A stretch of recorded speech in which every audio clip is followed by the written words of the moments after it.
Essensei.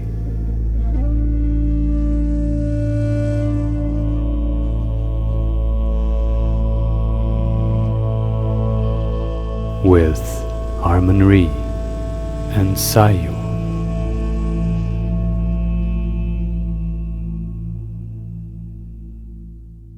At the end of the last Essensei, you mentioned something about the importance of walking the path, actually, in order to get the response or, to know whether that path is correct or not.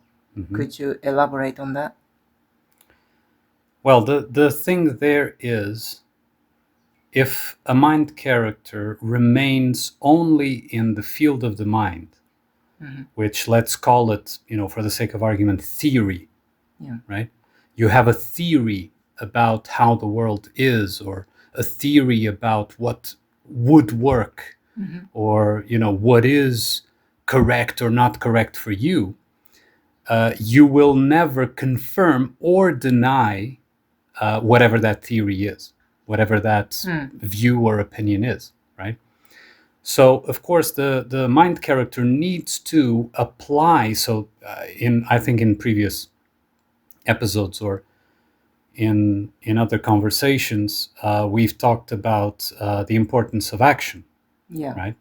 And so that's where action comes, right? It's like you identify an observation that may be correct or incorrect. Okay, it may be a wrong observation. It may be a misperception. You might be convinced that you've observed something, and it might prove that it was just a misperception. That can happen, of course, but you can only truly understand if you put it into action. And before people would say, oh, but it might lead to a huge mistake and to grave consequences. No, it doesn't get to that if one maintains the same observant mind character that came to the conclusion or to that view in the first place, right? Because as soon as you start applying and what I would say walking the path, so actioning on to your life, that observation, you are going to start to get a feedback. Because what gives you the feedback is not the thinking, is not the, like people say, the talking or, thinking about it. It's not that. It is action that gives you a feedback. Whether it's an action that gives you a feedback, saying, yes, you are correct, go on, or an action that says, no, turn back. But nonetheless, to get that feedback, you will need to put it into action, right? And so if it is a misperception, you will eventually get a feedback that is obvious and, it tells you to turn back, that it's not correct. But wouldn't that, so, if you believe something, you tend to see that, something to confirm your belief, right? So it almost seems to me that if you apply, then you would get more confirmation about your philosophy or whatever. And if that's a long path, but you get the more confirmation. No? Yes, you are correct. You get more confirmation. Let's imagine that it's a delusion. Right? Yeah. And that you apply and you look around and you see only the confirmation bias, right? But the thing there is, like I've stated before, you need to maintain an observant state, which requires a certain degree of honesty, of course.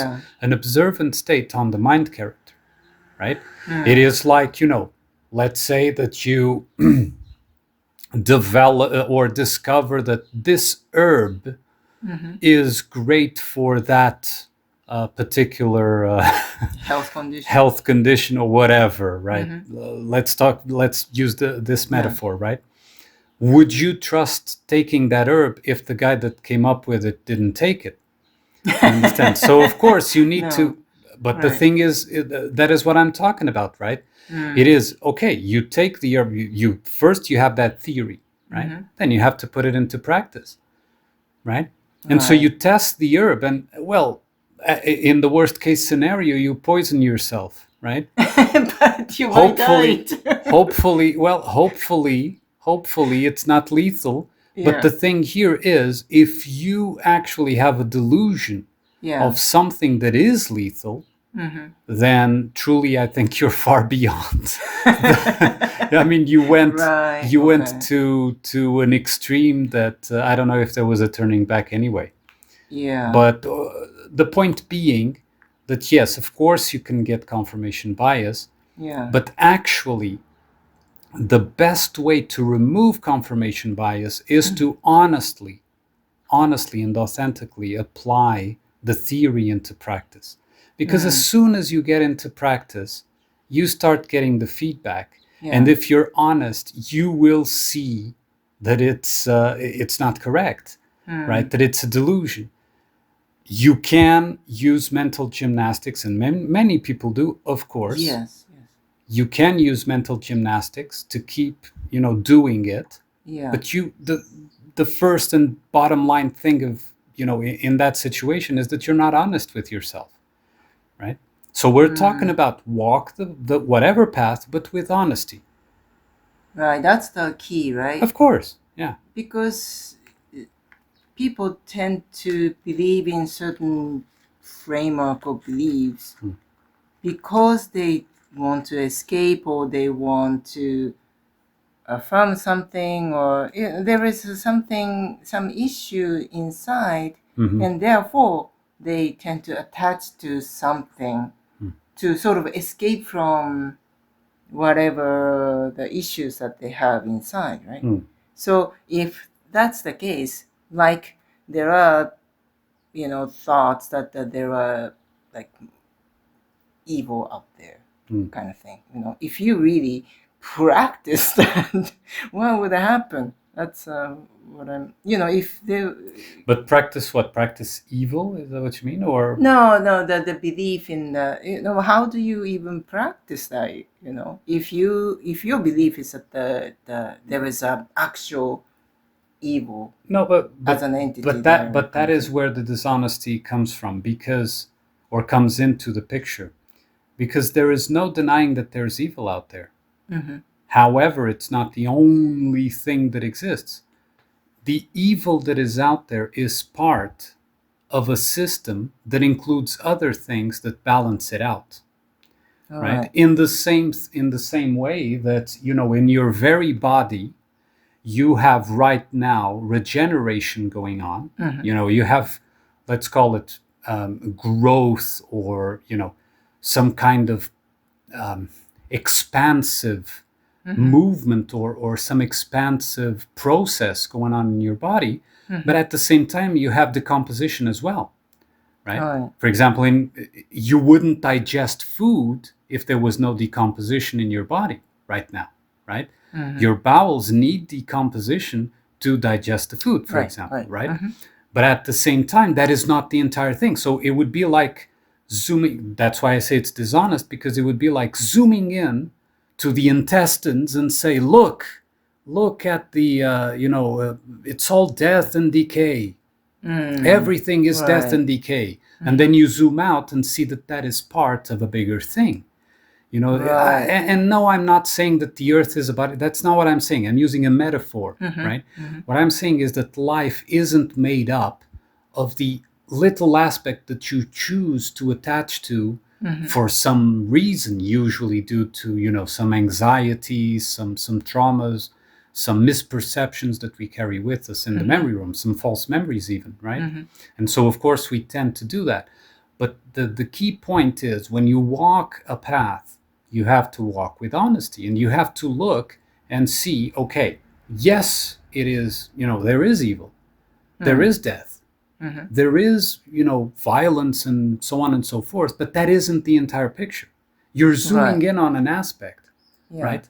And everything, and this is one of the things that I think it's one of the most honest conclusions that everyone that observes can come to, this is my opinion, is that everything that exists has a healthy place. And now you say, but what is the healthy place of evil? You may not understand it, right? But if you see, decomposing, putrefying food, right? You would say, this is awful. Yeah, but that is what is going on inside you for you to digest, for you to have nourishment to continue living. Right. So we don't, from the perspective that we have, we do not have the ability, let's say, that it's like I usually say, that the mind character has a limited perception. Right. And with that limited perception, it can never encompass the comprehension of the entire life and whatever the world might be and so on. And so it has to trust a deeper individuality, I mean, which I call ego, other call higher self, whatever word one chooses. But that trust is still at an individual level. So it's not a trust in an external, but it is an individual level that is not mind. It is not, the linearity reasoning of the mind. That is extremely limited and can only, look at the way, for example, our faces are, right? We have two eyes in the front of the face. So we are beings of focus, right? We look ahead and we focus, right? Which some would say it's hunter eyes or whatever, right? Predator eyes, whatever. But that focus is also, how our mind works. We zoom in on things, right? And the problem is that can easily cause a delusion, because that's not all that we are, right?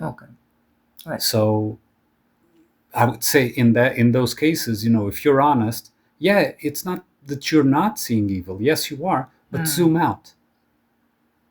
Zoom out. Try to zoom out. And when you see, well, but I can't zoom out any further, you hit your perception limit, right? But you've already observed that this is not the entire picture. You've zoomed out enough to see that little aspect is not the entire picture. So trust that there is, let's say, you are part of a life that encompasses many things. And things that some of them can't really understand with our minds, let's call it that. That is true. So would you say that the people who don't commit to a particular path or particular opinion, they would say, oh, it could be true, this could be true, that could be true.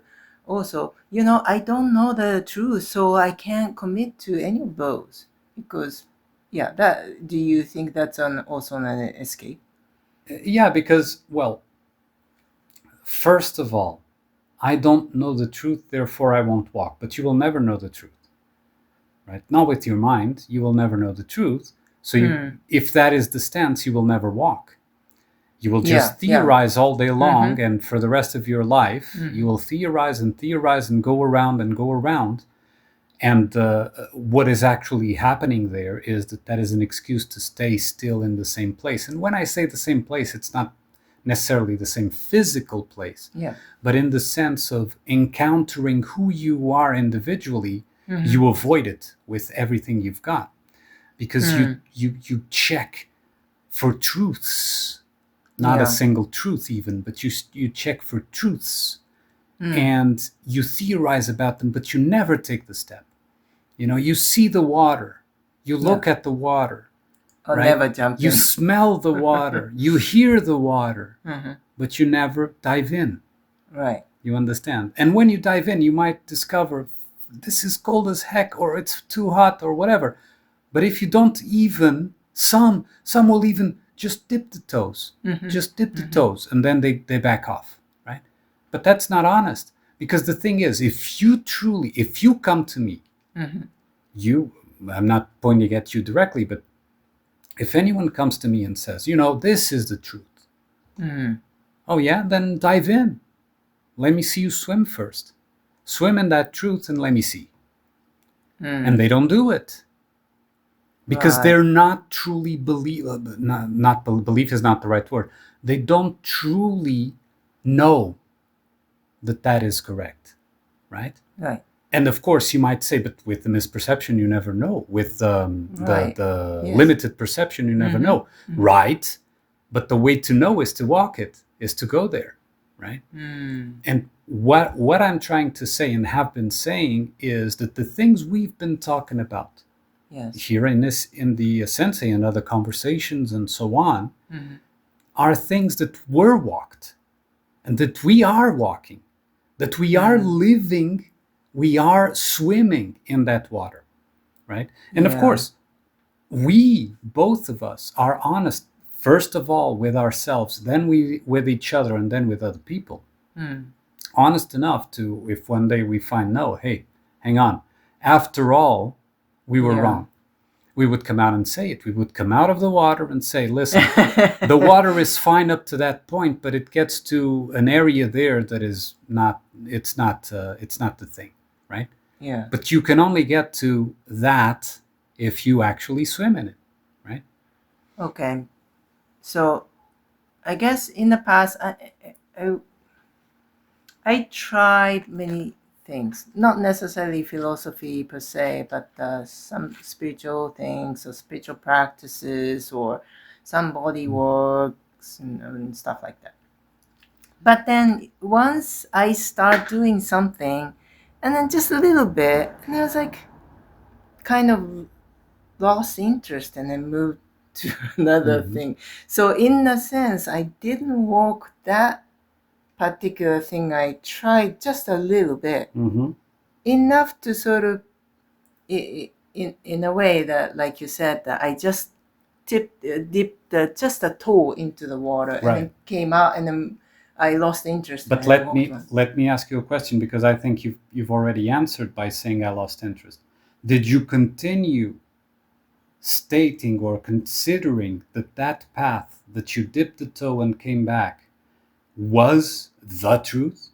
No, exactly. So you dipped the toe, that was enough. You dipped the toe and you realized, no, this is not. So you went away. You didn't, because one thing is, you try it out. It doesn't matter if you try it out for 1 second or you try it out for years. You try it out and you realize it's not, and you stop selling it, right? Another thing is when you don't even try it out or just dip the toe or just, go around it, and you continue selling to other people, trying to spread it as if it was true, right? And listen, how many, let's go into a big topic, right? Religion. Yeah. How many religious people sell religion without walking it, right? And listen, I am not even here debating if religion or their religion is true or not. Okay? That is not the debate here, because I have my view, they would have theirs, which is fine. But the thing is, how many people sell religion in the sense of, you have to, follow these commandments, or, if you pray this way, or if you go to that church in particular, or whatever, or if you try this practice, whatever it is, but they don't do it themselves. How many? Right? And this is what I'm talking about the theory. They have a theory, a belief. Yeah. A belief and a theory is basically the same thing. Right. Because a theory without practice is just a belief. Right. Do you understand? Right. I may believe in whatever and then try it out and see if I'm completely wrong. Yeah, I've seen that example. Some people just talk and they know about it a lot, but they never did it. Never did it. Exactly. Exactly. That exists, and then they feel they say it like they really know. Yeah. But that is not true either. Okay, then one question I have is that, say you encounter some philosophy or some thought or thinking or whatever it is, you have some aversion to it initially. Then you can just put it aside and go to another thing.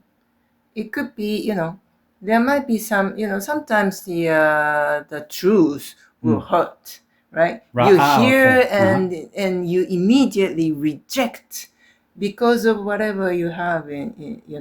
Right. in yourself Mm-hmm. that you immediately reject, but it could be something that you need to actually explore. Could be that. Sure, So sure. But, I think that the external methods and etc. mm, can only be useful as partial parts of the path to self-discovery. mm-hmm. They will only serve you for a while. When Right. like Buddhism was very important for me, Mm-hmm. then I had to let it go.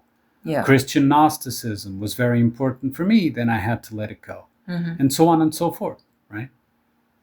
So these external things, they were walked, right? Yeah. But they reached a point where you realize they've fulfilled that piece of the Right. path that Yeah. you needed to Mm-hmm. unblock something. Mm-hmm. In that regard, sure. Yeah. But I stopped. Although when I was in them, I treated them as the ultimate truth. That is Yeah. correct. But I stopped treating them as the ultimate truth when I reached the point of realizing, hang on, right? Now, that is different because you need to develop, like I said, if there's one thing Mm-hmm. that we individually should really develop is that self-observation with complete honesty. Right? Because when you shirk from something, when you feel that, like you said repulsion or something like that from something, the question you have to ask is, am I avoiding this because I'm afraid it will have a good result, Yeah. or because I'm afraid it will have a bad result, right? Or because I'm afraid of something else, or because I actually see that it's BS, for example, right? So that question will answer that self question, which is not, again, something that can be answered with the mind.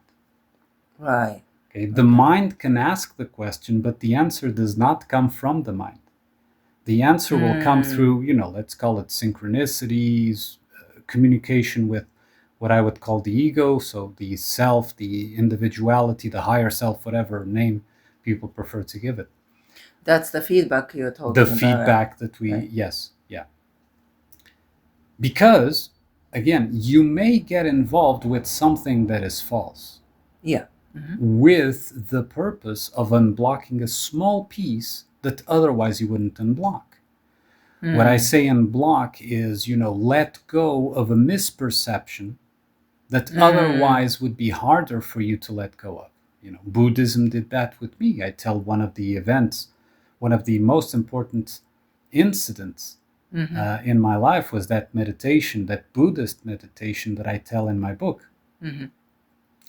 So, when I look back, I would say, all those years of Buddhism, of reading everything Buddhism, of practicing Buddhism, of almost going out to become a monk, I think, looking back, had the purpose to bring me to that particular moment. Because that particular moment unlocked something, a little piece, but it was a key piece. Yeah. Right? And so sometimes we need to, go into something that we may not entirely, or at the time we consider, but that eventually it turns out to be false. But that doesn't mean it was useless.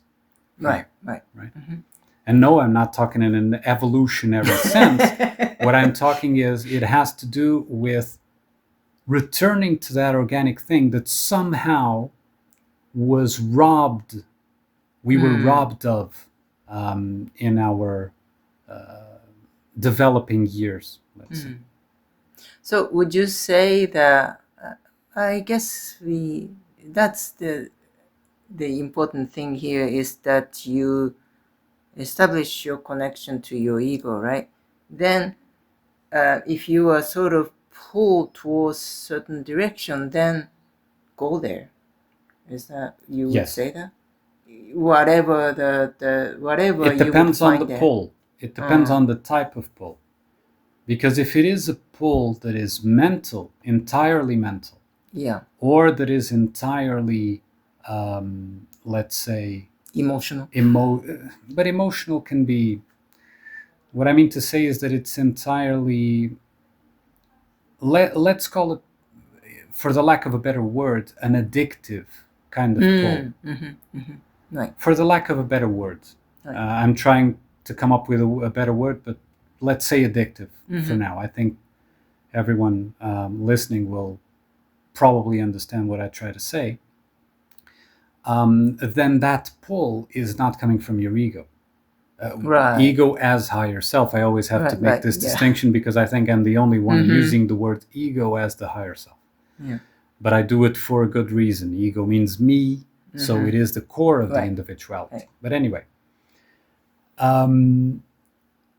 so in that regard, yes, something that an addictive pull is not coming from your ego. It's not a message from your ego. And most probably with an addictive pull, you're going to have around you synchronistic messages saying go back.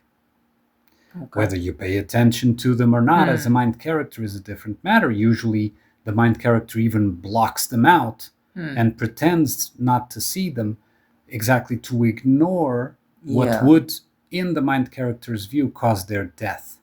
It wouldn't be a death, but the mind character thinks that a change, as fundamental as some changes have to be, is a biological death when it isn't, right?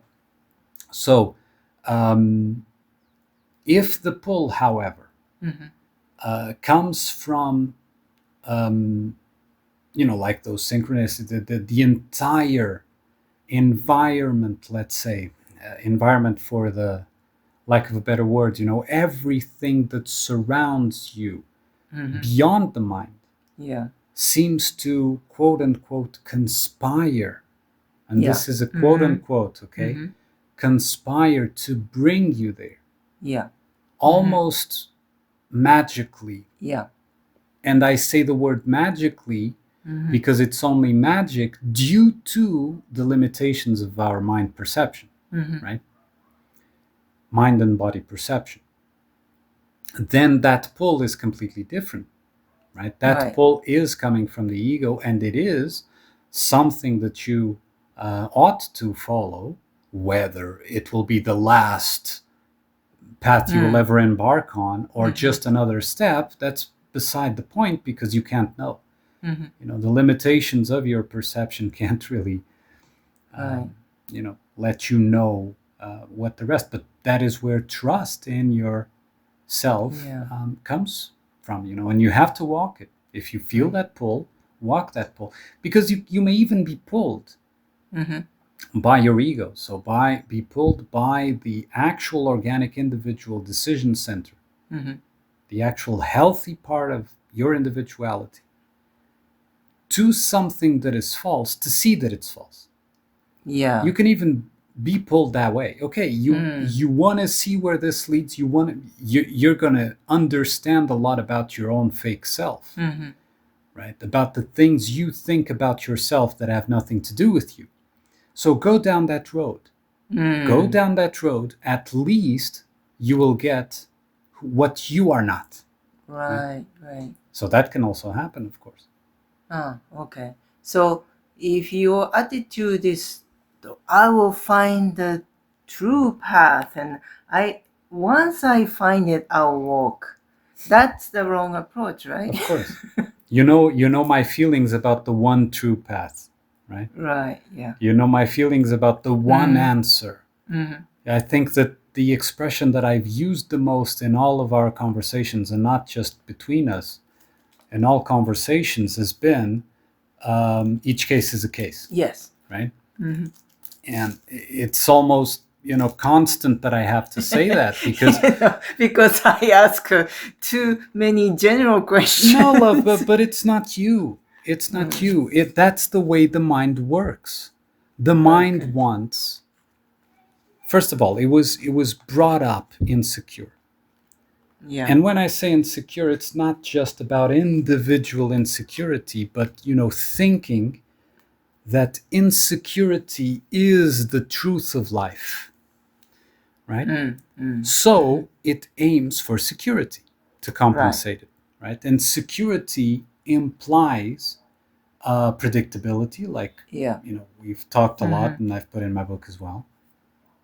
And so in the search for that complete predictability, it has to come up with an answer to all, Right. It reminds me of that Monty Python movie, The Meaning of Life. And they spend the entire life talking about everything except the meaning of life, because there is, at the end of the answer that they give at the end is very anticlimactic. And of course, it's not the meaning of life, because there is no one meaning of life in that sense, right? And in that regard, I found it very, very funny, a very funny movie and interesting. But anyway, so there isn't one answer to begin with. If one searches for that, the only thing you will find is disappointment. Yeah. I think that's a lot of people, that's where a lot of people sort of stuck. Because I think I was in that mindset that the truth is somewhere. If I find it, I will find it somewhere out there. That's so that's the frame mind that I had. So or some guru or some saint there would have an answer for me. That's I think the mistakes that a lot of people have. And you are your saint. You are your guru. Yeah, but not with your mind. Now I really understand that you really have to find yourself in you. And you wouldn't find it anywhere else. Nobody has it. No. Yeah. So if you want to find one thing out there, then you will never find it. Yes, and each individual self is individual and therefore different from other individuals. Right. So the answer you find, let's say that you find your true organic individual answer, does not necessarily match mine or another person, another individual, right? But all of those answers, let's say that you find your organic answer, I find my organic answer, the other person finds their organic, and so on and so forth.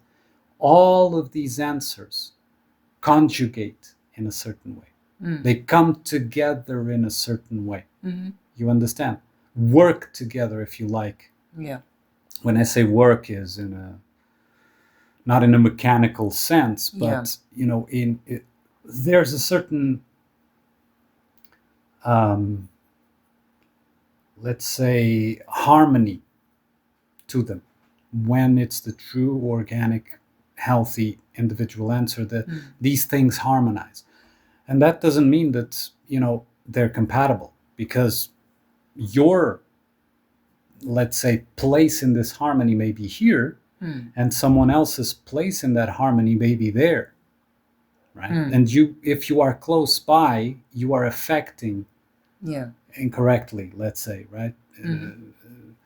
So these things, it's like I say, in our bodies, using the metaphor I used in the beginning, in our bodies we have decomposition going on, but certainly you wouldn't want that decomposition in any other place other than where it is in the intestines, the right place, right? So the truth of that individual, let's say, that I call vocation, also has a healthy place. Right. You understand? There is an individual that has a place. Right. And that place is not necessarily a particular piece of land or a particular whatever, but it's a place in the harmony, let's say, in the harmonious setup of life. Right. Yeah. You understand? Right. So in the end, what we want to know is how to live our life, right? how to live as ourselves. Mm-hmm. So in that sense, whatever the truth that you sort of employ or embody is for you to live your life. So that's what we need to find, right? In a Mm-hmm. sense, you know what I mean? Mm-hmm. That there's no, I mean, people say that there is this objective truth out there. But there is, I would agree that there is an objective truth. Yeah. But no one will ever find it. Right. You know, and we talk a lot about scriptwriters. The scriptwriters themselves do not know that objective truth. What they've figured out, first of all, like we've said before, they are fulfilling a function that was given to them by those who prefer an outsourcing to themselves. Right? These systems, these scripts, and so on, they are fed from bottom up. It's not the other way around. It's fed from bottom up. And the sooner people realize this with complete honesty, the sooner this can change if they don't like it. Some people do like it. Right. Okay? We must respect and understand. Most people, I would say. We must respect and understand that most people at least pretend to like it. Right? And pretend to want it that way. But there is an objective truth. We can't find it not with our minds. Because when we are here talking to each other, we are one mind character talking to another mind character. Yes. But there's more going on than these two minds communicating with words. Right. There's more going on here. We have a connection. And in our case, a very deep and close connection. But the truth that exists and that I think that it is objective is not to be known with the mind. And therefore, it can never be known because only the mind can know. Right. Right? Yeah. Can know in the sense of, a concept, of a description, right? Your ego knows. Let's say your higher self, true self, whatever you want to call it. Yeah. That knows. But it knows without any concepts of mind because that would be too limited to understand, let's say, or it's not enough. You understand it? Because let's use again the analogy with the dog that I like so much. Yeah. You can't ask a dog to understand the human world. No. Right? But you can ask a dog to trust its particular human to guide him through the human world. Right. Right? So now if we say, for example, that the dog is the mind character, right? The mind character can't know the objective truth of life, but it can trust its own particular piece of it, its own particular piece of life, which is that organic self, which is the part of us that is actually living, that has will, that has a connection to life itself. Some currents of thought call it the spark, or whatever works for you. Right. If they can trust, then they can fulfill themselves, their own vocation as a mind character, quote unquote, as a dog, right, as a metaphorical dog, and set themselves up in their healthy place, or at least have the chance to do it. So at least your mind characters are serving a function. Yeah, for the they are ego essential. And the essence. They are essential. One of the biggest mistakes that I have found in this walk, if you like, and that I see around is this idea, especially in spiritual circles, that the mind is an enemy. Yeah. And therefore that the mind character is an enemy. And that's why, actually, I try to recover the word ego. Right. Because they associate ego with the mind character. And not only that, they say the ego is the enemy. Yeah. It's an enemy that needs to be defeated in order to regain yourself. And I say that is completely wrong, in my opinion. Absolutely wrong. The ego is an essential part of you. The ego, as they call it, right. The ego, as they call it, which I call mind character, is an essential part of being human. Right. Yeah. Absolutely required, but it is required in its particular healthy place. Right? You do not ask a dog to build you a house. No, of course not. I mean, you can ask it, but the dog will just stare at you. Right? Right. Or if the dog really understood what you meant, what kind of house do you think the dog would build? Right? Right? So, you do not ask, it's not its particular healthy place to build that house. No. It cannot do it. Right. It's impossible. Right? And it will only stress him out because every time you will try, he will fail. And every time he will fail, he will feel like shit. And every time he feels that way, it's a spiral. Yeah. Right? But that does not mean that there isn't a place and an essential key place, an essential key role for that dog. Let's say, again, the mind character. There is an essential key role for the mind. But it's not to know the truth. The truth cannot be known with the mind. It is not equipped. Right. But as a mind character, it's important for us to walk a certain path in order to find.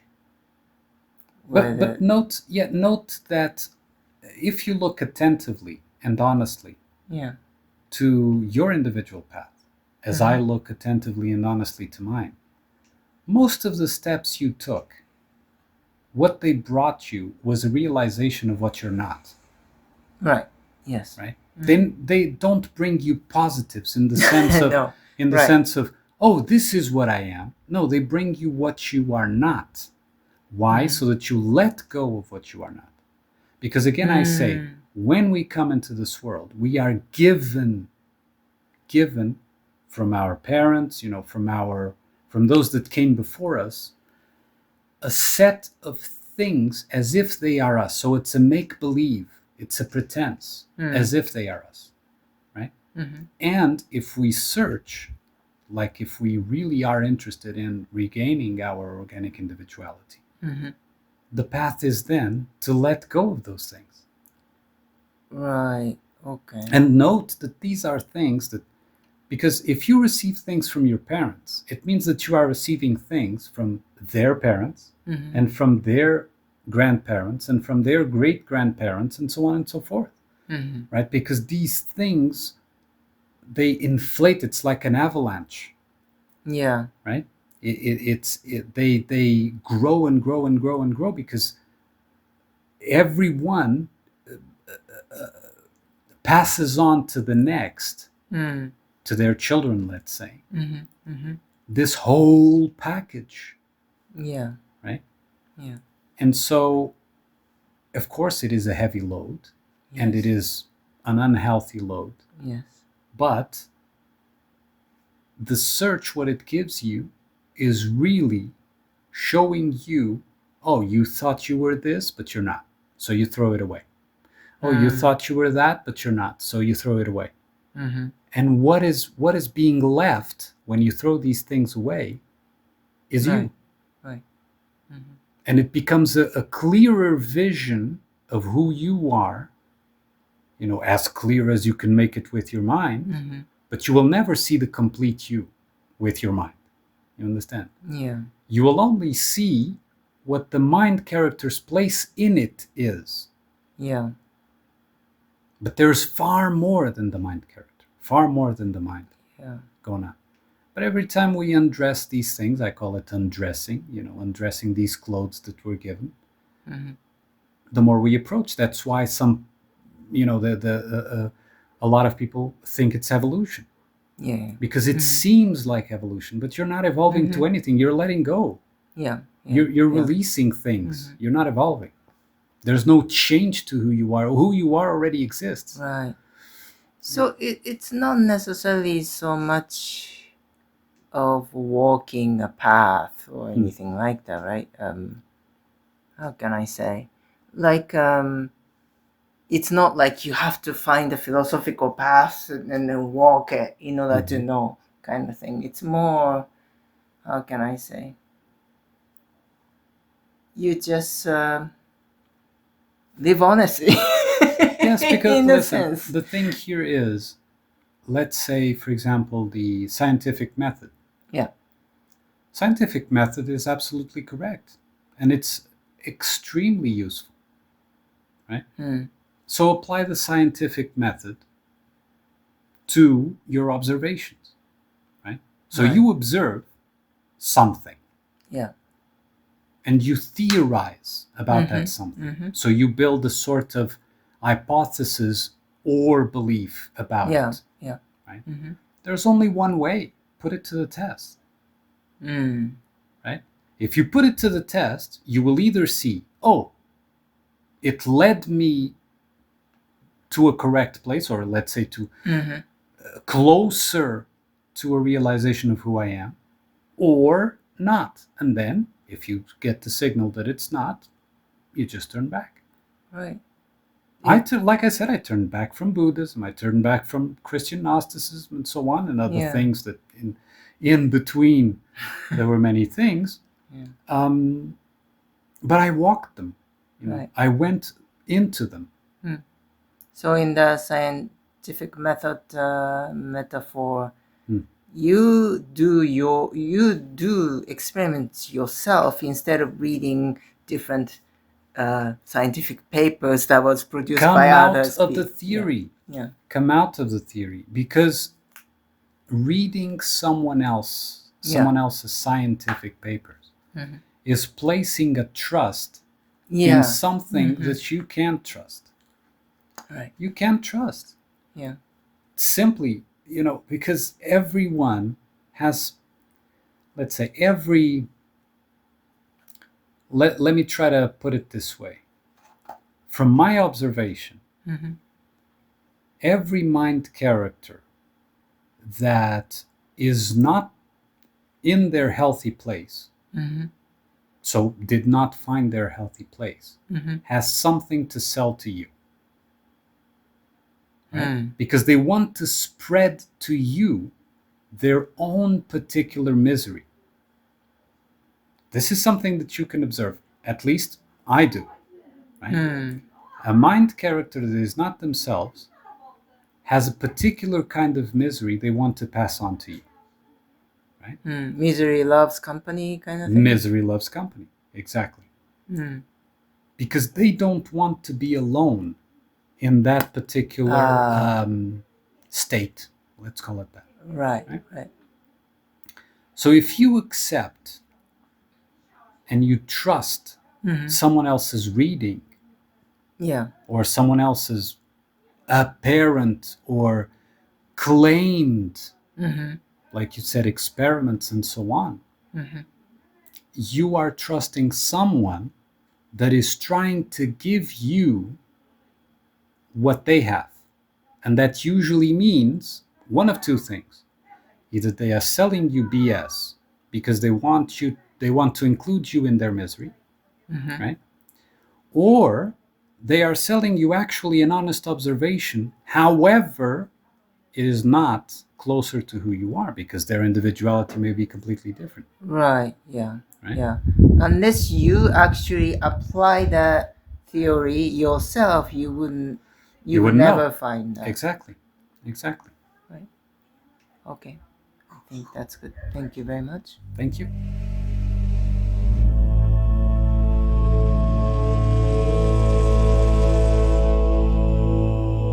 Essensei.